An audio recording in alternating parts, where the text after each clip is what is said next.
पुण्यामधल्या कबुतराच्या खाद्यबंदीचा वाद आता थेट उच्च न्यायालयामध्ये गेलेला आहे। कबुतरांना खाद्य न देण्याच्या आदेशाच्या विरोधात शाश्वत फाउंडेशनने याचिका दाखल केलेली आहे। पुण्यामध्ये 20 सार्वजनिक ठिकाणी कबुतरांना खाद्य टाकण्यास बंदी करण्यात आली आहे।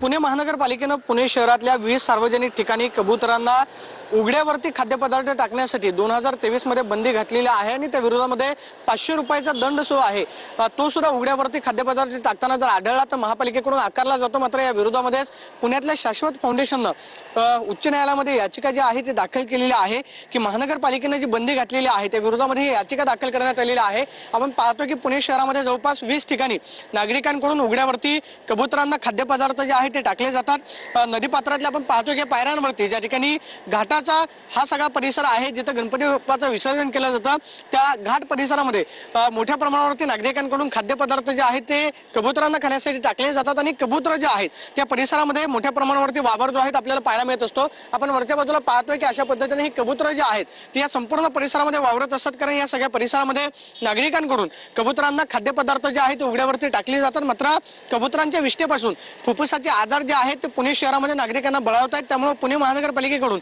हा निर्णय जो आहे तो घेतलेला होता। मात्र सध्या आपण पाहतोय की 20 सार्वजनिक ठिकाणी खाद्यपदार्थ जे आहेत ते टाकण्यासाठी जरी बंदी असली तरी सुद्धा या बंदीच्या विरोधामध्ये पुण्यातल्या शाश्वत फाउंडेशननं उच्च न्यायालयामध्ये याचिका जी आहे ती दाखल केलेली आहे। निर्णय महापालिकेने घेतलेला होता त्या निर्णयाच्या विरोधामध्येच पुण्यातल्या शाश्वत फाउंडेशननं मुंबई उच्च न्यायालयामध्ये याचिका जी आहे ती दाखल केलेली आपल्याला पाहायला मिळते।